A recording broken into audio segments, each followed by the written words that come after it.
Bonjour à tous et bienvenue dans Occidentalis, l'épopée qui vous plonge au cœur de votre culture. Cette vidéo est la deuxième consacrée à la chanson de Roland, je vous conseille donc d'aller voir le premier épisode si ce n'est pas déjà fait. Voilà, sans plus attendre, je vous souhaite à tous un très bon visionnage.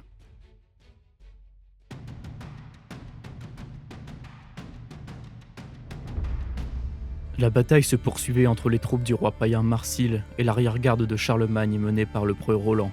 Les 20 000 francs présents comblaient leur infériorité numérique par leur ardeur au combat. Les 100 000 païens qui leur faisaient face commençaient à comprendre que leur nombre ne suffirait pas à venir à bout des Français. Déjà, le neveu de Marsil, Aelroth, qui chevauchait au devant de l'armée, était abattu par Roland. Les 12 preux, les guerriers légendaires de Charlemagne, traquaient sur le champ de bataille les 12 païens qui avaient été rassemblés pour les faire périr. Ils étaient aisés à repérer, leur âme noire comme la nuit transparaissait au travers de traits terrifiants, de visages déformés par la haine et le crime. Après Roland, c'est à Olivier d'abattre l'un d'eux. Ensuite à Turpin, le noble archevêque de Reims, puis à Guérin, guerrier, Samson et tous les preux. Aucun d'entre eux ne néglige sa tâche et chacun s'emploie à donner l'exemple à tous les hommes. Roland ne s'épargne aucune peine et frappe au plus fort de la mêlée. Sur un païen, il brise son épieu. Il met alors à nu Durandal, l'épée sacrée qui fit trembler tant d'ennemis. Nul n'y fait face qui ne survive, et son apparition galvanise encore davantage les Français. Partout sur la plaine, on les entend crier Montjoie pour se donner du courage. Après des heures de lutte acharnée, il n'est plus un seul des 100 000 païens qui ait conservé la vie. Où que se porte le regard, il n'y a que cadavres et sang. Tant de nobles Français gisent dans ce vaste charnier. Roland et les siens mettent pied à terre pour rassembler leurs morts et pleurer leur sort. Ils se lamentent à la vue de leurs frères gisants. Tant de Français tués dans la fleur de l'âge, qui jamais ne reverront ni mère ni femme, ni France la douce, la terre des aïeux. Leur seul réconfort est de savoir l'accueil que Dieu réserve à ceux qui ont péri comme des preux. Mais soudain, au milieu de ce silence de mort, résonna au loin une rumeur. Les regards se croisent et tous comprennent. C'est à l'avant-garde de Marsil qu'ils avaient eu affaire, et c'est désormais l'armée au complet qui arrive. Les cœurs se glacent d'effroi. Les Français ont déjà subi de lourdes pertes, et c'est une armée bien supérieure en nombre qui approche. Roland enfourche son destrier et rassemble ses troupes. Tous savent que l'horreur est arrivée et qu'ils ne réchapperont pas à ce combat. Roland le premier sent que la mort est proche. Par sa bravoure, il réchauffe les cœurs. « Français, n'oubliez pas que Dieu vous regarde. Il ne nous a pas mis sur terre pour que nous agissions comme des pleutres. » Il s'adresse alors à Olivier, le seul homme à l'égaler en bravoure. « De Durandal, mon épée, je frapperai, et vous de même, compagnons de Haute-Claire. En tant de lieux, nous les avons portées, et grâce à elles, nous avons mené à terme tant de batailles. Il ne faut pas qu'on chante sur elles de chansons déshonorantes. » Les hommes étaient remobilisés par le discours de Roland et les exhortations de Turpin, qui au plus brave promet le salut. Le répit fut de courte durée, et déjà l'armée maudite du roi Marsil est sur eux. Le choc est rude, la terre tremble. Les haubers sont enfoncés et les casques fendus. Les corps souffrent et le sang se répand. Clamborin, le païen qui avait pris le serment du félon Ganelon, s'élance sur Angelier de Gascogne et de son épieu lui transperce le cœur. Le preux s'effondre et des 12 il n'en reste que 11. Olivier, qui a assisté à la scène, pique des deux et fond sur Clamborin, et de Haute-Claire abat le païen. De ce maudit sarrasin, les démons emportent l'âme. La mort d'Angelier est suivie par celle de Samson, d'Ancéis et de Guérin, Guerrier et Béranger. Les preux tombent les uns après les autres. Leur bravoure n'est pas en cause, mais le nombre fait loi. Ceux qui vivent encore se battent sans relâche. Pour Dieu et pour le roi, leur épée se lève et s'abat. Marsil remobilise ses troupes et sonne un nouvel assaut. Au premier rang chevauche un sarrasin, Abîme, le pire félon de toute sa compagnie. De mœurs somptueuses, il est chargé de grands crimes. Il ne croit pas en Dieu, le fils de Sainte Marie. La poix fondue n'est pas plus noire que lui. Dès qu'il l'aperçoit, l'archevêque voit en lui l'incarnation du diable. Ne perd pas une minute et traverse le champ de bataille pour l'atteindre. Il tranche et pique, frappe de taille et d'estoc. Lorsqu'il parvient à sa hauteur, Turpin déchaîne sur lui la force de Dieu. Il n'a de cesse de l'assaillir et dans sa garde parvient à trouver la faille. Il lui plonge son épée dans le corps et renvoie son âme aux enfers. Les Français sont exaltés par la vaillance de leur archevêque. Jamais tel clerc tonsuré ne chanta la messe qui de ses mains eût fait tant de prouesses. Cependant, le nouvel assaut mené par les troupes païennes ne peut être contenu. Les Français meurent par milliers et il ne reste bientôt que 60 d'entre eux. Roland, conscient que le temps est compté, se résigne à sonner de son corps, non pas pour que les armées de Charles les sauvent, mais bien pour qu'il les venge. Au milieu de la mêlée, Roland tire son olifant et le sonne de toutes ses forces. Le son qui en sort est d'une telle puissance qu'il résonne par-delà monts et vallées et porte jusqu'à la terre des aïeux où Charles s'apprêtait à entrer. Roland souffla si fort dans son corps qu'il s'en rompit la tempe. Le sang coulait de sa bouche et il tomba bientôt inconscient. Mais son geste ne fut pas vain, car le grand Charles l'entendit.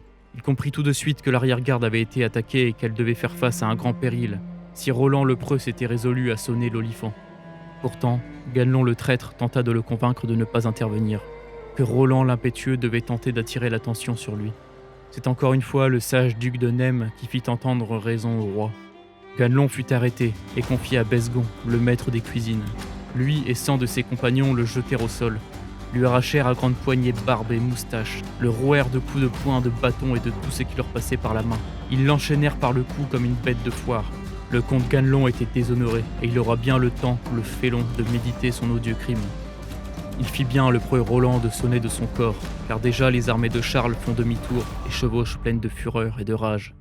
Tous les hommes de l'armée pleurent pour leur noble capitaine, qu'ils aiment et respectent, et savent en grand danger. Pendant ce temps, à Roncevaux, Roland est revenu à lui et a repris le combat malgré sa blessure. Où qu'il regarde, il aperçoit ses hommes morts. Roland regarde vers les monts et les coteaux de ceux de France qu'il envoie étendus morts, et il pleure, en noble chevalier. Seigneur baron, que Dieu prenne pitié de vous, à toutes vos âmes qu'il accorde le paradis, et qu'il les fasse reposer parmi les saintes fleurs. Meilleurs vassaux que vous, je n'en vis jamais. Pendant longtemps, vous m'avez servi sans relâche. Vous avez conquis pour Charles de si grands pays. Terre de France, vous êtes un pays très doux, mais aujourd'hui dévasté par un si dur désastre. Baron français, je vous vois mourir pour moi, et je ne peux ni vous défendre, ni vous protéger. La peine de Roland allait pour ces hommes, si braves, qui mouraient sous son commandement. Le désespoir s'apprêtait à s'emparer de lui, car le félon Marsile s'élança à grand galop, et transperça de son épieu Yvon et Ivoire, ainsi que le vieux Gérard de Roussillon. Des 12 preux, il ne restait qu'Olivier lui-même. Roland, terrassé par la haine, piqua des deux et fondit sur Marsile. Le fils du païen s'interposa entre le preux et son père, mais il ne put rien face à la fureur de Roland. Durandal s'abattit sur lui et sa tête roula aux pieds de son père. Après avoir brisé l'âme du félon en tuant son fils, Roland lui blessa le corps en lui tranchant le poing. Il hurla de douleur, et comme le lâche qu'il est, prit la fuite. 100 000 de ses guerriers le suivent, qui jamais ne se représenteront face aux Français. C'est alors l'oncle de Marsile, calife de la terre maudite d'Éthiopie, qui prit le contrôle des troupes. Il remobilisa ses hommes et lança un nouvel assaut. Devant cette marée d'hommes, armés et cuirassés, qui fondent sur eux, les Français savent que c'est ici qu'ils recevront le martyre. Les derniers tombent peu à peu. Dans la mêlée, Olivier frappe comme un acharné et fait périr d'innombrables païens. Lorsque le perfide calife lui transperce la poitrine de son épée, le lâche l'avait frappé par derrière. Olivier, blessé à mort, crachait du sang et déjà commençait à défaillir. Dans un ultime effort, il se retourna et de Hauteclair lui fendit le crâne de la chevelure au menton. Puis il tomba de son cheval. Ses forces l'abandonnaient. Sa vue se troubla et bientôt il la perdit tout à fait. Roland accourut à son chevet. Il ne pouvait retenir ses larmes devant sa blessure. Il redressa son ami qui, aveugle au milieu de la mêlée, s'agenouilla et confessa ses péchés à haute voix. Les deux mains jointes, levées vers le ciel, il implore Dieu de lui accorder le paradis. Il bénit Charles, France la douce, son compagnon Roland par-dessus tous les hommes. Le cœur lui manque, son aume retombe, et tout son corps s'affaisse sur le sol. Le comte est mort, son temps est épuisé. Le preux Roland le pleure et se lamente. Jamais le monde ne porta d'homme plus accablé. Qui n'a jamais connu les grandes amitiés de ce monde ne pourra comprendre la peine qui assaillit notre héros. Agenouillé, seul, environné de chaos, le comte a les yeux rivés vers le ciel. Le preux prie le Seigneur pour le salut de ses hommes et de son ami. C'est à une bien rude épreuve que me soumet Dieu. Ma propre mort, je puis l'accepter sans peine, mais la perte d'Olivier, je ne puis la supporter. La peine de Roland se changea bientôt en haine. Avec peine, il se releva. Du sang coulait par sa bouche. Partout autour de lui, la mort et la désolation. Tous ces hommes avaient péri. Seul restait à ses côtés le noble archevêque de Reims. Le soldat de Dieu, brave parmi les braves, l'avait protégé alors qu'il pleurait Olivier. Seul, il avait abattu 400 païens. Pourtant, lui aussi avait payé le prix fort dans sa chair. Il avait été transpercé par de nombreux épieux, et son sang s'écoulait de 1000 plaies. Les Sarrasins restants les encerclèrent bientôt, et Roland et Turpin se placèrent dos à dos, prêts à combattre jusqu'à la mort. Tout à coup résonnèrent au loin 60 000 clairons. Charles le Grand se rapproche, et son armée fait trembler le pays entier. Les païens savent que leur temps est compté et qu'ils doivent abattre Roland avant l'arrivée des renforts. C'est alors qu'ils lancent leur ultime assaut. Roland et Turpin font face avec leur dernière force. De Durandal et d'Almas, ils frappent encore et encore. Leur fureur est telle qu'aucun ennemi ne parvient à les toucher. Ils guerroient sans relâche avec la force de Dieu. Bientôt, les païens prennent peur devant l'invincibilité de ces hommes, et ce qui reste de leur armée prend la fuite vers le royaume d'Espagne. Turpin, blessé à mort, tombe à terre. Toujours conscient, il sait qu'il ne lui reste que quelques minutes à vivre. Il en va de même pour Roland dont les heures sont comptées. Cependant, le preux se refuse à abandonner ses camarades sur le champ de bataille. Dans un ultime effort, il parcourt la plaine pour ramener un à un les 12 pairs de France et les coucher dans l'herbe à côté de Turpin. Puis, tous deux pleurent leurs camarades tombés au combat. L'archevêque, dont les entrailles se répandent sur le sol par ses nombreuses blessures, prie le Seigneur de leur accorder le paradis, et meurt, à genoux comme un preux. Roland seul demeure. Péniblement, il se lève et marche. Il cherche un endroit pour mourir dignement. C'est un noble pin qu'il choisit pour dernière demeure. Il sortit alors Durandal de son fourreau et tenta de la briser sur un rocher, afin qu'aucun homme indigne ne puisse s'en emparer. Mais l'épée est bénie de Dieu et ne peut être brisée. Roland se couche alors au pied de son arbre, afin de rendre son dernier souffle. Mais un vil païen caché à quelques pas d'ici, faisant le mort pour échapper à la bataille, crut le comte trépassé et tenta de s'emparer de son épée. Roland, dans un dernier sursaut de conscience, s'empara de son olifant et lui brisa sur la tête, lui fendant le crâne au passage. Puis, définitivement seul, il se couche et confesse ses péchés. Allongé dans l'herbe, l'épée et l'olifant sur le cœur, il pense à Dieu, puis à son roi Charles le Grand qui l'a élevé, à France la Douce, Aude la Belle, Olivier, Turpin et tous les preux morts pour lui. Sur un sommet à pic, au milieu de milliers d'ennemis vaincus, Roland rend l'âme, le visage tourné vers l'Espagne, afin qu'on dise de lui qu'il est mort en conquérant. Lorsque Charlemagne arrive sur les plaines de Roncevaux, il n'est pas un mètre qui ne soit jonché de cadavres. Les fleurs sont vermeilles du sang de la jeunesse de France. Le roi et tous les hommes présents mettent genoux à terre et pleurent la mort de leurs frères, de leur père, de leur fils. De France la douce, ils m'ont enlevé la fleur. Lorsqu'ils trouvent le corps de Roland, tourné vers l'Espagne, mort comme un preux, le roi s'effondre de douleur. Il pleure son neveu, son plus grand guerrier, qui conquit pour lui tant de royaumes. Bientôt, la tristesse laisse place à la colère, et le roi, avide de vengeance, laisse une garnison sur place pour veiller les morts, et se lance avec son armée à la poursuite des fuyards. Après une rapide chevauchée, les païens sont en vue, mais la nuit est proche, et elle rendra la traque impossible. Charles, le noble roi, en tête de son armée colossale, s'arrête. Seul met pied à terre et prie Dieu de prolonger le jour afin de lui permettre d'accomplir sa vengeance. Pour Charlemagne, qui avait le droit avec lui, Dieu fit un grand miracle et arrêta la course du soleil. Les Français savent alors que le Seigneur les approuve. Ils redoublent alors d'efforts et rattrapent les païens à Val-Ténèbres. Les fuyards, ils firent un grand massacre et aucun d'eux n'en réchappa. Les Français, apaisés pour ce jour, repartirent vers Roncevaux pour donner sépulture à leurs frères défunts. Charles fit récupérer les cœurs de Roland, Olivier et Turpin, afin qu'ils soient ensevelis sur la terre des aïeux, en France la Douce. Pendant ce temps, Marsile était rentré à Saragosse, amputé de son poing et privé de son fils. Il se lamentait et maudissait ses dieux de l'avoir abandonné. Mais une heureuse nouvelle lui parvint. Baligan, l'émir de Babylone, le plus puissant de tous les seigneurs païens, était arrivé en Espagne, suivi de 17 rois et de la plus grande armée jamais rassemblée. Voilà des mois que Marsile l'avait appelé pour l'aider à chasser les Français du royaume d'Espagne, et c'est en ce jour qu'il accosta. À Baligan, Marsile confia l'Espagne tout entière et la mission de tuer une bonne fois pour toutes le roi chrétien. C'est dans les plaines espagnoles, près de Roncevaux, que les deux armées se font face. D'un côté, les païens, avec à leur tête le noble Baligan, grand guerrier et seigneur craint et respecté, et ses 30 corps d'armée. Les rois de tous les pays païens se sont joints à lui. Il n'est aucun sarrasin qui le surpasse en grandeur. De l'autre côté, les chevaliers chrétiens de France la Douce. À leur tête, le noble Charlemagne, aimé de Dieu et de ses hommes. Le grand roi au chef fleuri divisa son armée en 10 corps. Français, Bavarois, Allemands, Normands et Bretons, Poitevins et Auvergnats, Flamands et Frisons, Lorrains et Bourguignons. Tous prêts à mourir pour lui et pour la mémoire des héros de Roncevaux. Le fidèle duc de Nêmes le seconde. Nous attendons votre ordre, noble roi. Si Dieu le veut, nous aurons la victoire. Charles, seul en tête de son armée, se recueille en lui-même et adresse une prière à Dieu. Puis rouvrant les yeux, brandit son épieu et s'élance vers l'ennemi en poussant son cri de guerre. Derrière lui, plus de 100 000 chevaliers chrétiens font de même, et la terre tremble devant l'impact qui arrive. Aucune armée ne parvient à prendre l'avantage sur l'autre, et les hommes des deux camps tombent en nombre. Les hommes les plus grands parmi les chrétiens et les païens se cherchent dans la mêlée pour savoir lequel des deux possède le droit avec lui.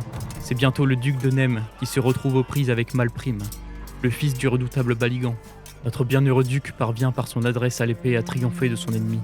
Mais le frère de Baligan, qui assistait à la scène, se précipite alors sur lui et lui assène un violent coup sur le crâne. Son casque est fendu et un morceau de chair tombe sur le sol. Il ne doit qu'à Dieu que le coup ne lui enlève la vie.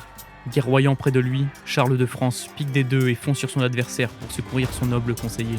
De son épée légendaire, joyeuse, Charles brise son écu et transperce son haubert et l'abat mort de son cheval. Le roi et son vassal combattent côte à côte et se protègent l'un l'autre. Cette bataille est très dure à supporter. C'est assurément la plus violente qui n'eut jamais lieu sur cette terre. Les cris de souffrance de ceux qui agonisent ne sont recouverts que par le choc des épées sur les armures étincelantes. Partout le diable rôde pour enlever à lui les âmes des païens, tandis que s'élèvent au ciel celles des cœurs purs, morts pour venger les leurs. Au milieu de cet affrontement du bien et du mal, les plus grands se rencontrent enfin. C'est l'heure de la lutte entre Baligan et Charlemagne. Le combat est acharné. Les épieux s'entrechoquent et manquent de pénétrer la chair de l'un comme de l'autre. Le noble païen se bat comme un brave pour venger la mort de son fils et de son frère. Pendant un instant, la guerre semble ralentir et l'attention de tous se porter sur le duel des rois. Bientôt, ils basculent tous deux de leur selle, sous la violence des coups, et se retrouvent à pied dans la mêlée. Tous deux dégainent leurs épées. Charles le Grand brandit joyeuse et frappe. Les lames s'entrechoquent et le feu jaillit en étincelles des impacts d'acier sur les hauberts. D'un coup puissant, Baligan rompit le aume de Charles et lui enleva un morceau de chair. Il s'en fallut de peu que le coup ne lui sépare le crâne en deux. Pendant un instant, le temps se fige, et Saint Gabriel, l'ange du noble roi, s'adressa à lui. « Charles, redresse-toi. Tu possèdes le droit, ton adversaire le tort. Dieu est avec toi, laisse-le guider ta main et tu vaincras. » D'un seul coup, Charles lève son bras et part le coup qui allait l'achever. Et d'un éclair fit tournoyer joyeuse dans l'air et l'abattit avec fracas sur le casque de l'ennemi. Ni le cuir ni l'acier ne purent arrêter sa course. Baligan le Grand fut tranché en deux, de la chevelure jusqu'au cou. Il s'écrasa lourdement sur le sol. Tous les guerriers présents sur le champ de bataille parurent ressentir ce qui venait d'arriver. Et déjà les païens commençaient à prendre la fuite. Les hommes de Charles finissaient d'abattre ceux qui demeuraient là pour se battre, puis prirent en chasse les fuyards. C'est à Saragosse que la poursuite prit fin. Les portes de la ville ne résistèrent pas aux chevaliers de France. Le roi Marsile, mourant, rendit l'âme au diable lorsqu'il entendit sonner les cloches et résonner les sabots de l'ennemi dans sa ville. À tous les habitants de la cité, il fut proposé un choix. Convertissez-vous à la religion chrétienne, recevez le baptême et connaissez celui qui porte en lui le droit, et vous serez épargnés. Des milliers de baptêmes furent célébrés en ce jour, et de ceux qui refusèrent, il fut fait un grand massacre. La reine Bramimonde, la femme du défunt Marsile, refusa la conversion et préféra la mort, mais le noble Charles ne voulut pas la tuer. Cette journée avait été assez sanglante, et dans sa miséricorde, Charles l'épargna et décida de la ramener en France. Là, il espérait qu'elle se convertirait de son plein gré, en voyant la magnificence et la grandeur que Dieu avait accordée à ce pays. Charlemagne et son armée quittèrent donc l'Espagne, après 7 ans de guerre. Aucune ville ne résistait plus, et le Christ retrouvait ses droits en cette terre. Mais le tribut à payer avait été grand, et personne n'oubliera jamais le sacrifice des héros de Roncevaux.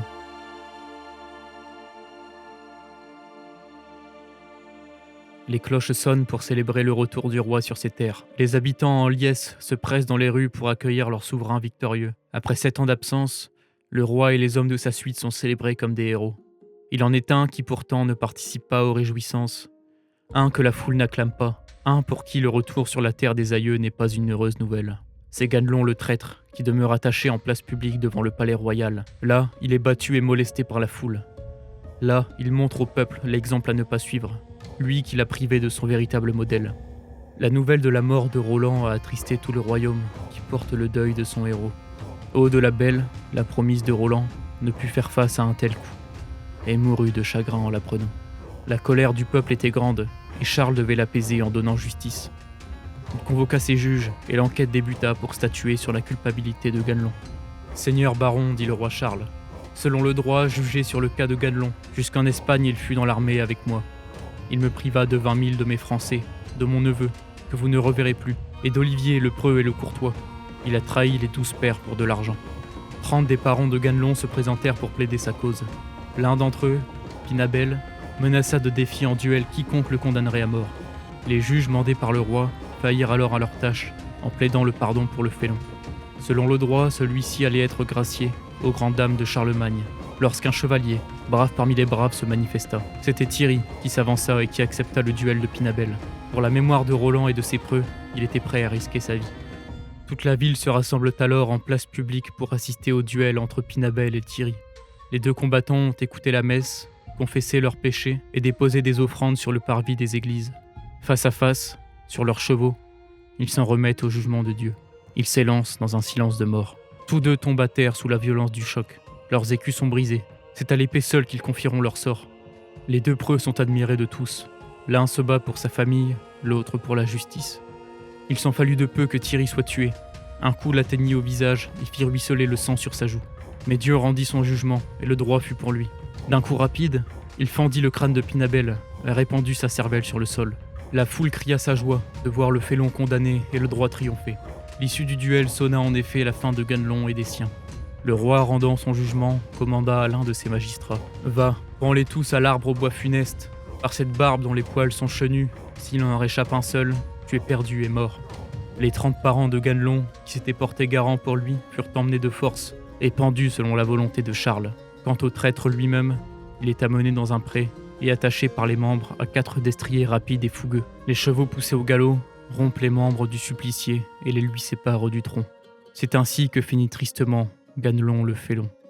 Qui trahit doit un jour ou l'autre subir le châtiment de Dieu.